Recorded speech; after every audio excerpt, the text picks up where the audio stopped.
The machines around my brother hissed in slow, mechanical breaths. Beep, beep, beep.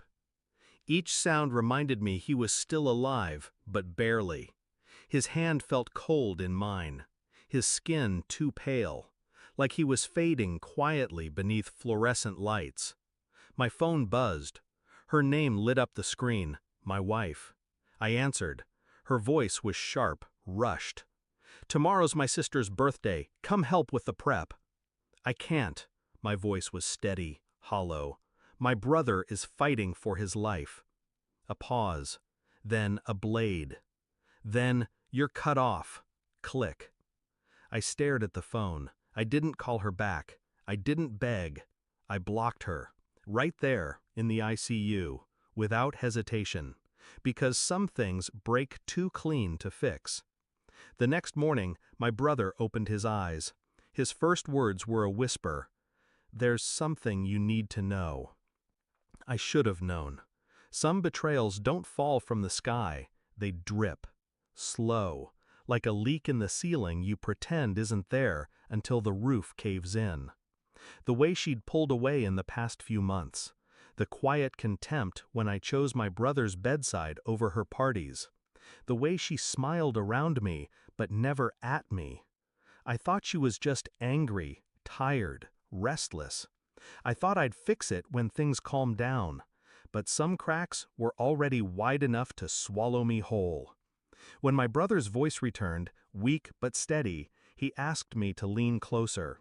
Said he'd heard things, seen things, from his hospital bed while I stepped outside to take her calls.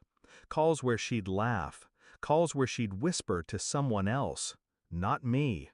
He told me there was another man, someone familiar, someone I wouldn't expect. And suddenly her coldness wasn't a mystery, it was strategy. I left the hospital late that night, didn't go home, didn't call her. I started pulling threads, quietly, phone records, messages she thought were deleted, bank statements linked to accounts I never knew she had. I traced the names, the transfers, the hotel bookings. The man? Her sister's husband. Family dinners flashed through my memory like jagged glass. Laughter that now rang hollow. She wasn't just pulling away, she was replacing me. Strategically, effortlessly. Every errand she'd sent me on, every late-night girls' event, it all lined up. The betrayal wasn't impulsive, it was planned. And she thought I'd be too distracted, too loyal, too spineless to see it. I gathered the evidence, stacked it, memorized it, not for confrontation, not for revenge, for clarity. Because sometimes you need to see the whole blade before you decide how deep you want to cut back. I sent her one message, just 4 words. I know. All of it. The typing bubbles appeared, flickered, vanished. Then her call came through. I let it ring, let it burn. When I finally answered, her voice trembled, a sound I'd never heard from her before. "You don't understand." "I do."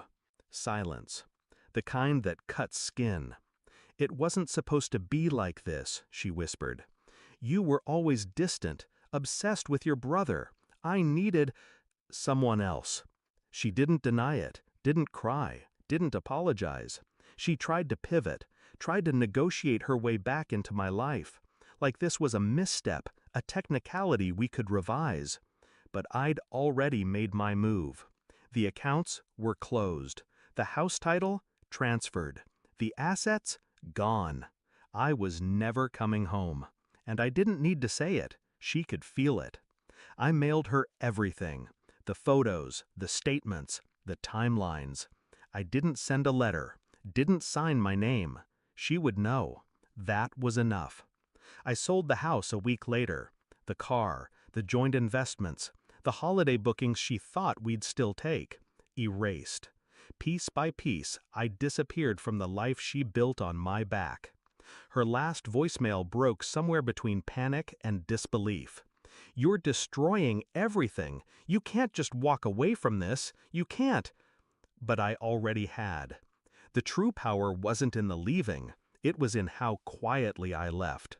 No screaming, no bargaining, no final scene. Just silence. That's what would haunt her the most. I sat beside my brother's bed weeks later. His color had returned. His laugh came easier.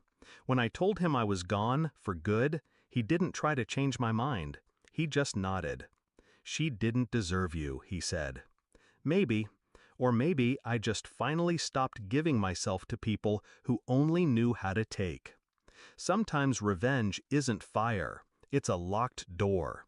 It's a phone that never gets answered. A life that's rewritten without their name in the margins. They think the worst thing you can do is rage. But no. The worst thing you can do is forget them completely. And that's exactly what I did.